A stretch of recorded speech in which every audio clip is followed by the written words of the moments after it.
Let's start with GANs, Generative Adversarial Networks. In essence, the way I would describe it and the way I used AI in order to create this image, for instance, is I would say GANs are like a discussion between two people. One person is an artist, the other person is an art critic.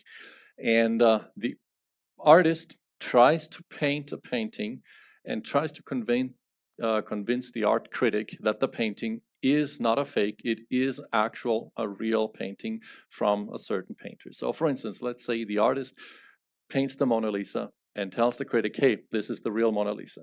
The critic, based on their training, will then say, no, that is not the Mona Lisa, I know that's a fake. Or based on their training, they might say, yeah, I believe you, right? That looks like the Mona Lisa, brush strokes, color palette, everything looks identical.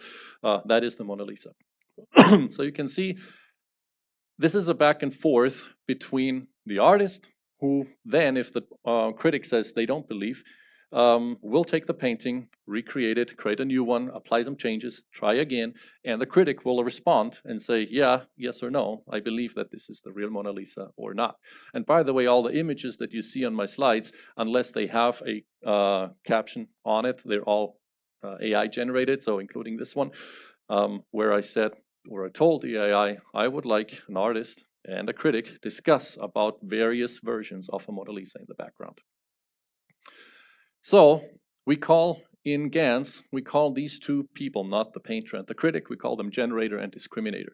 The generator is the artist who tries to convincingly fake a certain topic, a certain image.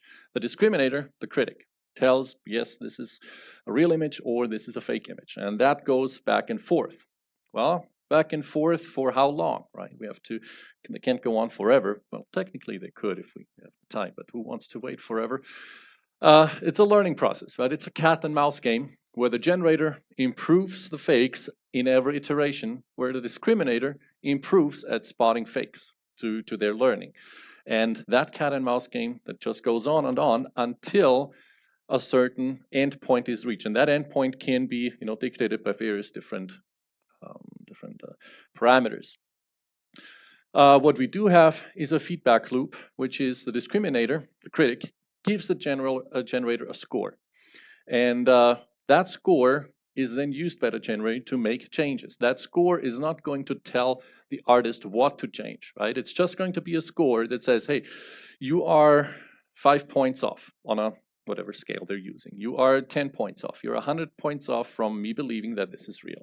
And then the generator will apply changes based on their rule set, based on their parameters, trying to minimize the difference in that score and trying to achieve what's called convergence. Convergence is achieved when enough steps have been gone through, the generator has gone better and better until the discriminator, in our case the art critic, can no longer distinguish it from being the real painting. Until then, when the critic says, yes, I believe that is the real Mona Lisa, you have now achieved convergence. And that is when we receive the images, right? When we run these AI image generators, online or local, when we receive the image, that is the image that has achieved convergence. That's the image that we get. We can prematurely look at images too, right? And we'll look at that later on too. Of course, when we run this local and we debug through it and we check in intermediate steps, we can exactly see how images evolve and how these images come together. But these intermediate steps, they are not of interest for 99% of the users. 99% of the users want to see the outcome, want to see the final result.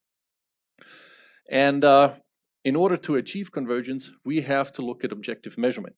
We have to look at mathematical models that look at the images, that look at the distances that the images have from the reality, and reality being the training data, and that govern these adjustments.